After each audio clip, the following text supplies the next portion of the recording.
다 함께 사도신경으로 신앙 고백하시겠습니다. 전능하사 천지를 만드신 하나님 아버지를 내가 믿사오며 그 외아들 우리 주 예수 그리스도를 믿사오니 이는 성령으로 잉태하사 동정녀 마리아에게 나시고 본디오 십자가에 못 박혀 죽으시고 장사한 지 사흘 만에 죽은 자 가운데서 다시 살아나시며 하늘에 오르사 전능하신 하나님 우편에 앉아 계시다가 저리로서 산자와 죽은 자를 심판하러 오시리라. 성령을 믿사오며 거룩한 공회와 성도가 서로 교통하는 것과 죄를 사하여 주시는 것과 몸이 다시 사는 것과 영원히 사는 것을 믿사옵나이다. 아멘. 다 함께 찬송가 279장 찬양하시겠습니다.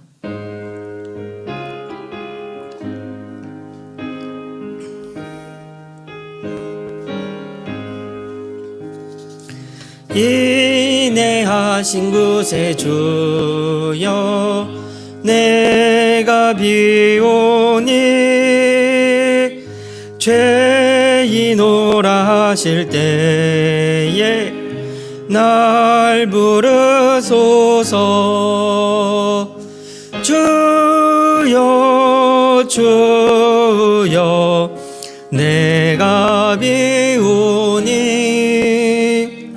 죄인오라 하실 때에 날 부르소서. 자비하신 보좌 앞에 꿇어 엎드려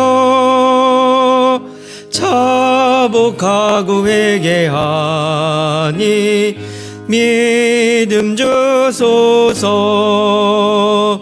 주여 주여 내가 비오니 죄인오라 하실 때에 날 부르소서. 주의 공로 의지하여 주께 가오니 상한 마음을 고치시고 구원하소서. 주여 주여 내가 비오니 죄인오라 하실 때에 날 부르소서.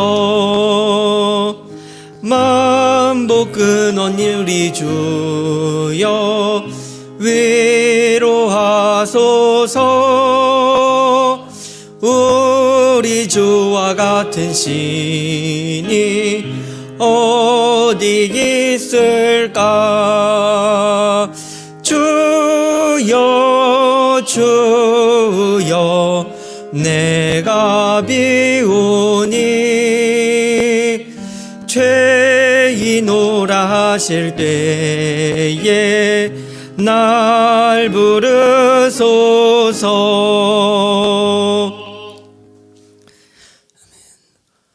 오늘 우리가 나눌 하나님의 말씀은 예레미야애가 3장 1절부터 8절의 말씀입니다.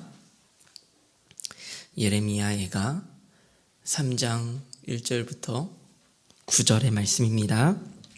9절까지 교독하여 읽도록 하겠습니다. 여호와의 분노의 매로 말미암아 고난당한 자는 나로다. 나를 이끌어 어둠 안에서 걸어가게 하시고 비난에서 걸어가지 못하게 하셨으며 종일토록 손을 들어 자주자주 나를 치시는도다. 나의 살과 가족을 쇠하게 하시며 나의 뼈들을 꺾으셨고 고통과 수고를 쌓아 나를 애우셨으며 나를 어둠 속에 살게 하신 이를 죽은 지 오랜 자 같게 하셨도다. 나를 둘러싸서 나가지 못하게 하시고 내 사슬을 무겁게 하셨으며 내가 부러져 함께 읽도록 하겠습니다. 다듬은 돌을 쌓아 내 길들을 막으사 내 길들을 굳게 하셨도다. 아멘. 우리가 함께 특별 새벽 부흥회를 지나면서 본문의 변화가 있었습니다. 특세 전까지는 열왕기 하를 묵상 중이었는데 지난주 목요일을 기점으로 예레미야 애가로 바뀌게 되었어요. 특세에 집중하다 보니 예레미야 애가에 대한 이해가 아직 없으실 거라고 생각이 되어서 간단하게 소개를 드리면서 시작을 하고자 합니다. 예레미야 애가는 책의 이름과 같이 전통적으로 예레미야가 기록하였다라고 보고 있습니다. 그리고 예레미야서는 우리가 지난 7월과 8월에 묵상했던 본문의 말씀으로 어느 정도 기억을 하고 계시리라 생각하는데요. 예레미야는 남유다 16대 왕이었던 요시야 왕 13년부터 바벨론 군대에 의해 남유다가 함락이 되어지고 그 이후까지 그의 사역의 기간이 40년이 넘는 세월 동안 유다와 예루살렘의 죄를 책망하고 하나님의 심판을 예언하였던 선지자였습니다. 특별히 예레미야 애가가 쓰인 시기는 남유다가 바벨론에 의해 패망한 직후에 쓰였는데 역사적으로 가장 가슴 아픈 시기에 쓰였다는 것이죠. 애가라고 하는 그 이름에서도 그 비통함이 잘 드러나고 있습니다. 예루살렘의 함락을 두 눈으로 목도했던 예레미야는 한 사람의 선지자로서 그리고 한 사람의 백성으로서 너무나도 가슴이 아팠고 5편의 탄식시를 쓰게 되는데 그게 예레미야 애가의 1장부터 5장의 내용인 것입니다. 그리고 우리가 한 가지 더 기억해야 할 사실이 있는데 그것은 전통적으로 예레미야가 썼다라고 보지만 예레미야 애가 본문 자체는 익명으로 쓰여지고 있다는 것이에요. 이 비참한 현실을 겪고 있는 누군가의 목소리로 울부짖음과 비통함의 목소리로 쓰였다라는 것입니다. 이러한 시대적 배경 속에서 오늘 예레미야 애가 3장을 우리가 함께 묵상하고자 하는데요. 1절은 이렇게 말씀하고 있습니다. 여호와의 분노의 매로 말미암아 고난 당한 자는 나로다. 고난당한 자는 나로다. 예레미야 자신을 넘어서요, 지금 여호와의 진노를 당하는 한 사람, 그 한 사람의 슬픔을 당하는 그 한 사람의 목소리로 기록이 되어지고 있다는 것입니다. 여기서 분노의 매라고 하는 것은 하나님의 심판을 뜻하는 상징적인 표현인데요. 여기서 매라는 단어는 히브리어로 쉐베트라는 말로요, 목자들이 목양을 할 때 사용하던 막대기를 뜻하는 단어입니다. 얼마 전에 어떤 성도님께서 저에게 효자손을 주셨습니다. 그래서 그 효자손을 가지고 집에 갔습니다. 저희 딸에게 물어봤어요. 은별아, 이게 뭔지를 아니? 그랬더니 딸이 해맑게 말했습니다. 몽둥이. 그랬습니다. 우리는 시편 23편의 말씀을 너무나도 잘 알고 있죠. 여호와는 나의 목자시니 내가의 부족함이 없으리로다. 그가 나를 푸른 풀밭에 누이시며 쉴만한 물가로 인도하시는도다. 내 영혼을 소생시키시고 자기 이름을 위하여 의의 길로 인도하시는도다. 4절의 말씀을 우리가 함께 읽어보길 원하는데요. 함께 읽겠습니다. 내가 사망의 음침한 골짜기로 다닐지라도 해를 두려워하지 않을 것은 주께서 나와 함께 하심이라. 주의 지팡이와 막대기가 나를 안위하시나이다. 아멘. 나를 보호하시는 지팡이와 막대기. 하나님의 지팡이와 그 막대기가 나를 안위하고 위로하고 지켜주는 보호의 막대기이지만 하나님의 심판의 자리에서의 막대기는 무엇입니까? 효자손이 몽둥이라 불리는 것처럼 하나님의 진노의 상징이 되어지는 것입니다. 하나님의 진노의 막대기가 지금 이스라엘 백성들을 이끄는 곳이 어디인지 예레미야 애가 3장 2절에서 3절은 이렇게 말씀하고 있습니다. 우리 함께 읽도록 하겠습니다. 나를 이끌어 어둠 안에서 걸어가게 하시고 빛 안에서 걸어가지 못하게 하셨으며 종일토록 손을 들어 자주자주 나를 치시는도다. 아멘. 하나님의 심판의 자리에서 나를 안위하시던 지팡이는 그동안 빛으로 인도하였지만 진노의 막대기는 어둠으로 이끌고 가고 있는 것입니다. 그것이 이제는 보호의 막대기가 아니라 나를 치시는 막대기가 되었다라는 것이에요. 심판의 자리에서 하나님의 모습은 더 이상 양을 이끄는 목자의 모습이 아니라는 것입니다. 이스라엘의 역사 가운데서 가장 빛났던 역사가 무엇입니까? 그것은 아마도 출애굽 사건이 아닐까요?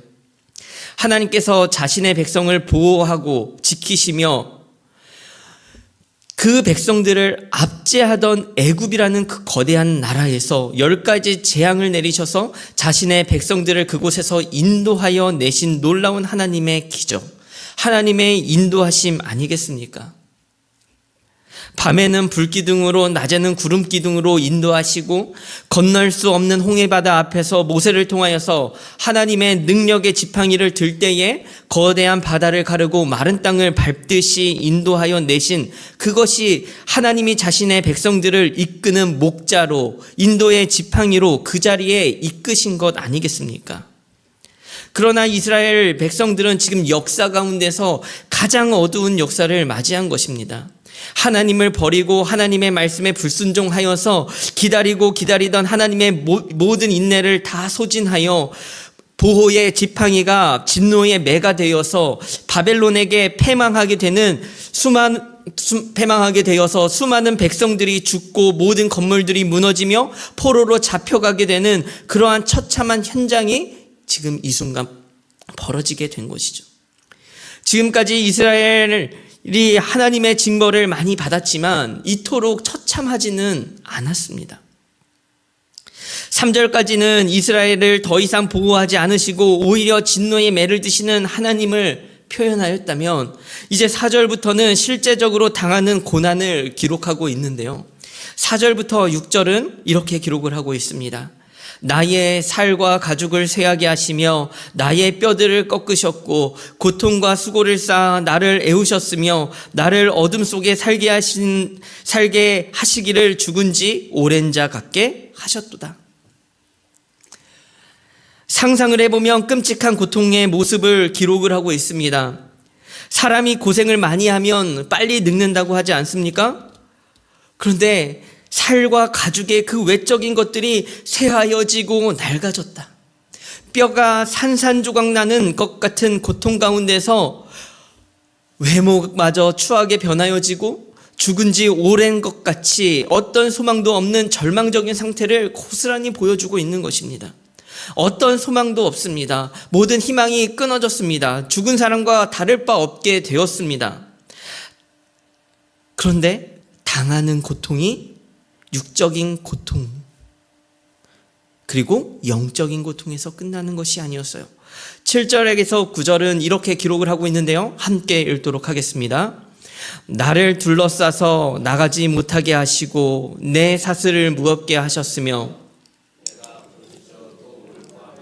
내 기도를 물리치시며 다듬은 돌을 쌓아 내 길들을 막으사 내 길들을 굳게 하셨도다. 아멘. 이스라엘 백성들에게 찾아온 처절한 또 하나의 고난은 하나님과의 단절이었습니다. 마치 둘러싸인 것 같아요. 심지어 사슬이 나를 묶고 있는 겁니다. 결코 탈출할 수 없는 죄수의 모습 아닙니까? 8절에 부르짖어 도움을 구하나 내 기도를 물리치신다.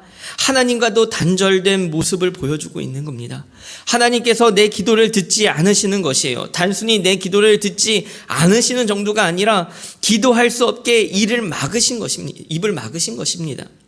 9절에 내 길을 막으사 내 길을 굳게 하셨다 라고 하는데 한 줌 쥐고 있던 미래를 향한 소망, 계획 모든 것을 다 막으시는 것입니다. 9절 이후에 18절까지의 내용도 하나님의 징벌이 계속해서 기록되어져 있습니다. 사랑하는 성도 여러분, 참으로 비참한 모습 아닙니까? 나를 위로하고 인도하시는 목자의 지팡이가 결국 진노의 매로 변해버렸습니다. 진노의 매로 모든 육체가 상하고 죽은 자같이 되었어요. 사방이 막히고 하나님께서 나의 기도를 듣지도 않으십니다. 모든 희망이 끊어졌습니다. 그런데요, 우리가 이 가운데에서 소망을 발견하기를 간절히 소망합니다. 진노의 매를 때리셨지만 자식을 죽이려고 때리는 부모는 없습니다. 바른 길을 가기 위함이죠. 모든 육체가 상하고 죽은 자 같이 되었으나 아직 죽지 않았어요. 사방이 막히고 하나님께서 나의 기도를 듣지 않으시는 것 같지만 이 비참한 현실을 비통한 마음으로 토로하는 그 고난당하는 자가 이 자리에 서 있는 것 아니겠습니까? 하나님의 계획이 아직 끝나지 않았다는 것입니다. 여기가 끝인 것 같지만 아직 하나님의 계획이 끝나지 않았다는 거예요. 우리의 삶 속에서 고난이 있고 어려움이 있지만 결코 아직 끝나지 않았습니다. 하나님의 소망이 결코 끊어지지 않았다는 것을 믿으시기를 바랍니다. 그러나 우리가 그 사실에 마음을 놓는 것이 아니라 여기서 마음을 단단히 조여야 하는 것이 하나 더 있습니다. 그것은 이 처절한 고통을 통하여 하나님은 동시에 말씀하고 계시는 거예요. 끝이 오고 있다. 사랑하는 성도님들, 특세의 한 주를 보내면서 어떻게 그 은혜의 말씀들을 받으셨습니까? 저도 정말 요한계시록을 함께 읽으며 그리고 말씀을 들으며 많은 은혜와 치유의 시간이었습니다. 엄중하고 무섭게만 보이던 그 심판의 자리에서 우리를 향한 하나님의 메시지가 결코 두려움이 끝이 아니었다라는 것을 발견하게 되는 것이죠. 오히려 더 큰 감사로, 오히려 더 큰 위로로 하나님의 마음이 우리에게 전해지지 않았습니까? 그러나 결코 잊지 않아야 할 것이 있죠. 그것이 무엇입니까? 반드시 끝이 온다라는 사실이에요. 하나님의 인내하심은 크고 하나님의 계획은 원대하여서 어떻게든 우리를 향한 하나님의 마음을 결코 그냥 우리를 내버려 두지 않으셨지만 그건 방만함으로 가면 결코 안 된다는 것이요. 그것을 요한계시록이 우리에게 말하고 있는 것 아니겠습니까? 새하늘과 새 땅이 반드시 온다. 그것을 꿈꾸면서 이 세상을 살아가는 삶, 오늘을 살아가는 것이 특세를 통하여서 결국 우리에게 주어진 하나님의 말씀이 아니겠습니까? 어린 양을 따라서 그렇게 한 걸음 한 걸음 걸어가라 라고 하는 것이 우리에게 주어진 삶의 길 아니겠습니까? 우리가 오늘 그것을 잊지 않기를 간절히 소망합니다. 여전히 인내하시는 하나님께서 왜 그들의 불순종을 참지 않으시고 극심한 심판의 현장이 오늘 본문에서 우리에게 주어지고 있는 것입니까? 그것은 우리에게 분명하게 말씀하시는 거예요.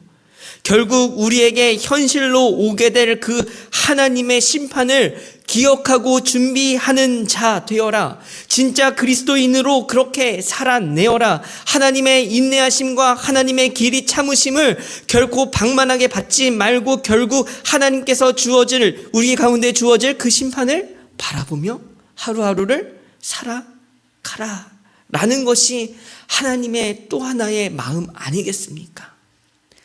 우리가 하나님의 그 두 가지의 마음을 다 그대로 받아서 살아가는 우리의 삶이 되어지기를 간절히 소망합니다.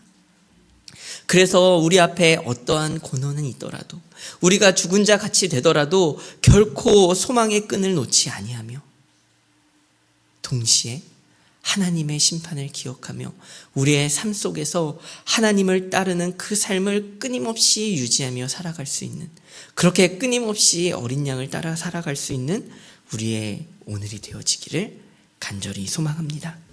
우리 함께 말씀을 기억하며 기도했으면 좋겠습니다. 우리 첫 번째 기도하실 때는 우리의 삶의 어떠한 상황에서도 하나님의 사랑과 인내를 잊지 않게 하시고 언제나 주님을 향하여 다시 나아갈 수 있는 힘을 달라고 기도했으면 좋겠고요. 두 번째 기도하실 때는 우리의 삶에 자리한 방만함, 그것에 그저 머무르는 것이 아니라 그것을 떠나 하나님의 말씀 앞에서 마지막 날을 준비하는 진정으로 주님을 따르는 자 되게 해달라고 기도했으면 좋겠습니다. 마지막으로 교회를 위해 기도하실 때는 05 여 다락방을 위하여 기도하는 날입니다. 나눔 가운데 서로를 이해하고 사랑하기 위해 애쓰는 다락방이 되게 해달라고 우리 함께 공여 다락방을 위하여 우리 모든 교회의 모든 공동체를 위하여 함께 기도하도록 하겠습니다. 기도하시겠습니다.